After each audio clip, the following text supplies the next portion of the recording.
Praise the Lord.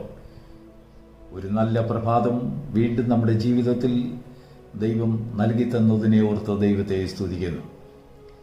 ഈ പ്രഭാതത്തിൽ ദൈവത്തിൻ്റെ വചനവുമായി തിരുസന്നിധിയിലായിരിക്കാൻ ഭാഗ്യം ലഭിച്ച ദൈവമക്കളെ ഓർത്ത് ഈ സമയം ദൈവസന്നിധിയിൽ നന്ദിയുള്ളവനായിരിക്കുന്നു.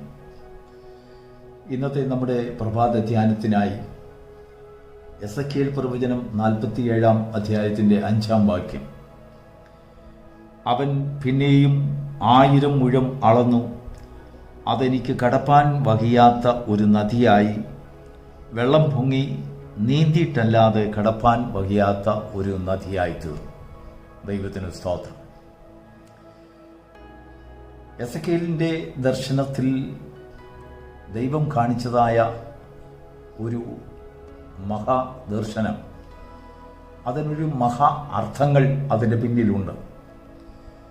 എന്നാൽ ഈ പ്രഭാതത്തിൽ എല്ലാ അർത്ഥങ്ങളെയും ഉൾക്കൊള്ളുന്നതല്ല എങ്കിലും ദൈവത്തിൻ്റെ ആത്മാവ് നമുക്ക് തരുന്നതായ ഒരു ബോധനം, അല്ല എങ്കിൽ ഒരു ദൈവത്തിൻ്റെ വചനത്തിന് നമ്മോട് അറിയിക്കുവാനുള്ളതായ ഒരു സന്ദേശം.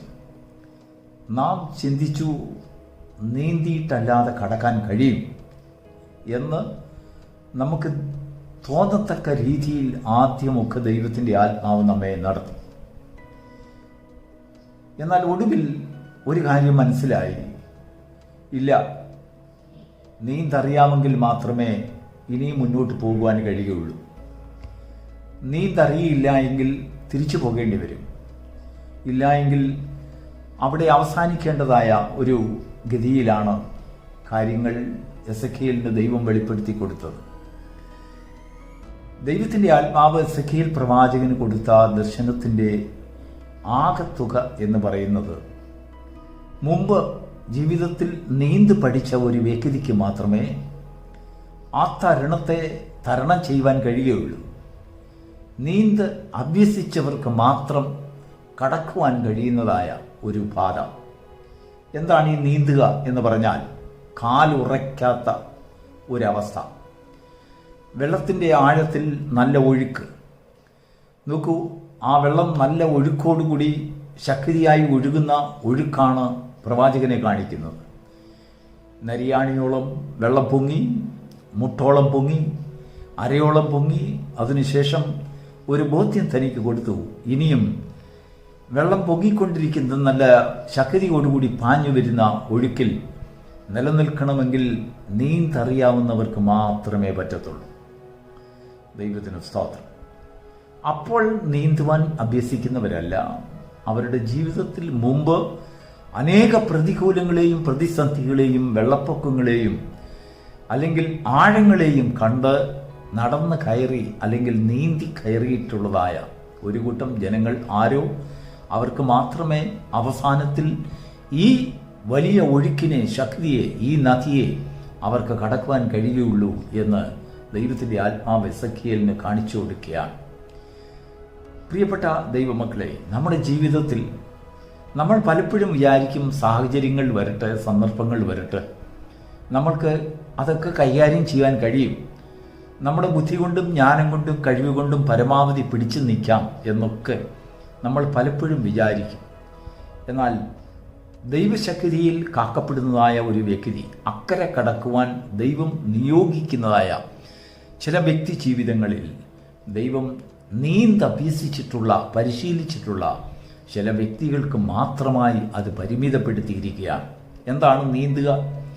കാലുറയ്ക്കാതെ ഒരു അമാനുഷ്യ രീതിയിൽ ഒരു ശക്തി, ആ ശക്തിയിൽ ആശ്രയിച്ചുകൊണ്ട്, ദൈവത്തിൽ ആശ്രയിച്ചുകൊണ്ട്, ദൈവത്തിൻ്റെ ദയയിൽ ആശ്രയിച്ചുകൊണ്ട്, സ്വന്തം വിവേകത്തിലും ജ്ഞാനത്തിലും ശക്തിയിലും ഊന്നാതെ ദൈവകൃപയിൽ ആശ്രയിച്ചുകൊണ്ട് ഒഴുക്കിന് വിരോധമായിട്ട് അല്ലെങ്കിൽ ആ ഒഴുക്കിനെ അതിജീവിക്കുന്ന ഒരനുഭവം.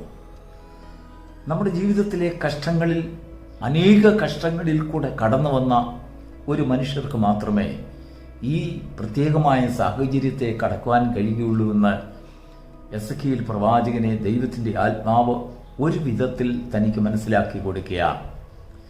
ജീവിതം നിസ്സാരമല്ല. ജീവിതം സ്വന്തം ആശ്രയത്തിൽ കൂടെ നീങ്ങി അവസാനിപ്പിക്കുവാൻ പറ്റുന്നതല്ല വിശ്വാസ ജീവിതം.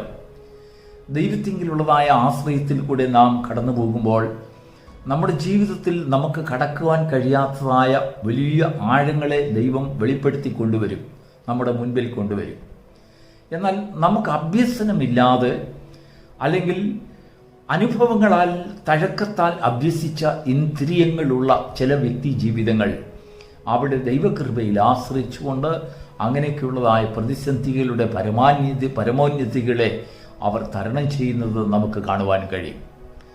നമുക്ക് ആ നീതറിയില്ല എങ്കിലും ദൈവത്തിൻ്റെ ആത്മാവി വചനത്തിൽ കൂടെ നമുക്ക് തരുന്ന ഒരു അഭ്യസനം നമുക്ക് നാൾതോറും കഷ്ടങ്ങൾ സഹിച്ച് വെള്ളങ്ങളെ തരണം ചെയ്ത് അനേക പ്രതിസന്ധികളെ തരണം ചെയ്തും അല്ലെങ്കിൽ അനേക ആഴങ്ങളെ തരണം ചെയ്തും അഭ്യസിച്ച് നിൽക്കുന്നതായ ഒരു ജീവിതം നമുക്ക് വേണം എന്ന് ദൈവാത്മാവ് നമുക്ക് വെളിപ്പെടുത്തി തരികയാണ്. അതിനുവേണ്ടി ആ അനുഭവം ഇല്ലാത്തവർ അത് പ്രാപിക്കുവാൻ ദൈവത്തിൻ്റെ ആത്മാവ് നമ്മെ ഉത്തേജനം തന്ന് സന്ദേശം തന്ന് നമ്മൾ നശിച്ചു പോകാതെ ഇരിക്കേണ്ടതിന് അല്ലെങ്കിൽ നമ്മുടെ മേൽ കവിഞ്ഞു വരുന്നതായ ആഴങ്ങളെയും വെള്ളങ്ങളെയും തിരമാലകളെയും അതിജീവിക്കുവാൻ നമുക്ക് എങ്ങനെ സാധിക്കും, അതിനുവേണ്ടിയുള്ളതായ ഒരു അഭ്യസനം നമ്മുടെ ജീവിതത്തിൽ നാം കണ്ടെത്തുക. ദൈവത്തിന് സ്തോത്രം. നമ്മൾ ചിന്തിക്കുന്നതിൽ അപ്പുറമായി അല്ലെങ്കിൽ നരിയാണിയോളം വെള്ളം വരുമ്പോൾ നമ്മൾ വിചാരിക്കും ഇതിൽ കൂടുതൽ പൊങ്ങില്ല. മുട്ടോളം വെള്ളം പൊങ്ങുമ്പോൾ നമ്മൾ വിചാരിക്കും ഇത്രയൊക്കെ കാണുള്ളൂ. അരയോളം വെള്ളം വരുമ്പോൾ നമ്മൾ വിചാരിക്കുന്നത് ഇനിയും ഇതിൽ കൂടെ പൊങ്ങാൻ സാധ്യതയില്ല എന്ന് അനേക കണക്കൂട്ടലുകൾ നമുക്കുണ്ടാകും.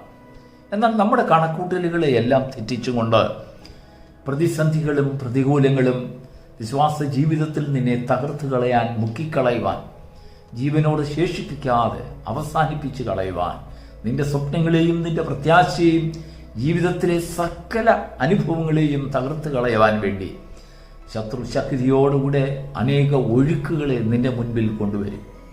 എന്നാൽ അതിൽ ഒഴുകിപ്പോകാതിരിക്കുവാൻ നമുക്ക് അല്പവിശ്വാസമല്ല, മുഴുവനായി നിറഞ്ഞ ഒരു വിശ്വാസം നമുക്ക് ആവശ്യമാണ്. നോക്കൂ, പത്രോസ് കർത്താവിനോട് പറഞ്ഞു, വലിയ തിരമാലകൾ ആഞ്ഞടിക്കുന്നിടം വരെയും കർത്താവ് ആ പടകിൻ്റെ ഓരത്ത് കർത്താവ് തലയിണ വെച്ചുകൊണ്ട് ഉറങ്ങുകയായിരുന്നു. എന്നാൽ പത്രോസും കൂടെ ഉണ്ടായിരുന്ന ശിഷ്യന്മാരും ഒരിക്കൽ കർത്താവിനോട് ചോദിച്ചു, ഗുരു, ഞങ്ങൾ നശിച്ചു പോകുന്നതിൽ നിനക്ക് വിചാരമല്ലയോ? കടലിലും കടലിൻ്റെ ഓളത്തിലും കടലിൻ്റെ തിരമാലയിലും ജനിച്ചു വളർന്നതായ ആ മുക്കുവരായ ശിഷ്യന്മാർക്കൊരു ധാരണയുണ്ടായി. അവരുടെ ആയുസിൽ കണ്ടിട്ടില്ലാത്തതായ ഒരു തിരമാല ഈശാനമൂലം കാറ്റ് അവർക്ക് എതിരായിട്ട് അടിക്കുന്നു.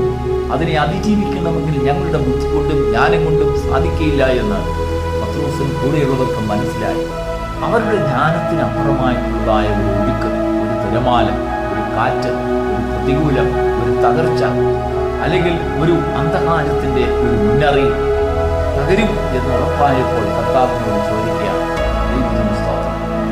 അതിനുശേഷം പത്രോസ് കർത്താവിൻ്റെ അടുത്ത്, കർത്താവ് അവരോട് അടുത്ത് വരുന്നത് പത്രോസും ശിഷ്യന്മാരും കണ്ടപ്പോൾ പത്രോസ് കർത്താവിനോട് ചോദിക്കുകയാണ്, കർത്താവേ, എനിക്ക് നിന്റെ അടുത്തിൽ നടന്നു വരുവാൻ സഹായിക്കുന്നു, നടക്കുക എന്ന് പറഞ്ഞപ്പോൾ പത്രോസിന്റെ കാൽ വെള്ളത്തിൽ കാണുമ്പോൾ നമുക്കറിയാം.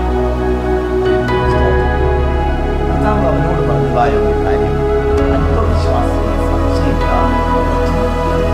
അപ്പോൾ അല്പവിശ്വാസങ്ങളുള്ളവർ അല്പ അനുഭവങ്ങളും കൊണ്ട് വലിയ കാര്യങ്ങൾ ചെയ്യാം എന്ന് നാം ഓർത്തിട്ടുണ്ടെങ്കിൽ അത് നടക്കില്ല എന്ന് പറയാം. മുഴുവനായിട്ടുള്ള വിശ്വാസത്തിൻ്റെ ഉടമകൾക്ക് മാത്രമേ ഈ വരും കാലങ്ങളിൽ വിശ്വാസത്തിൽ നിലനിൽക്കുവാൻ കഴിയുകയുള്ളൂ, ദൈവത്തിൻ്റെ കൃപയിൽ നിലനിൽക്കുവാൻ കഴിയുകയുള്ളൂ. ഇല്ല എങ്കിൽ നമ്മൾ തകർന്നു പോകുന്ന അനുഭവം നമ്മുടെ ജീവിതത്തിൽ വിശ്വാസപരമായി ആത്മീകമായി അഭ്യസിച്ചിട്ടുള്ള ഒരു ജീവിതം ഈ കാലങ്ങളിൽ നമുക്ക് നമ്മുടെ തലമുറകൾക്കും നമ്മുടെ കുടുംബങ്ങൾക്കും ദൈവം തെരുമാറാകട്ടെ. നാം പ്രതീക്ഷിക്കുന്നതിലും വിചാരിക്കുന്നതിലും അപ്പുറമായിട്ടുള്ളതായ പരിശോധനകളുടെ മധ്യത്തിൽ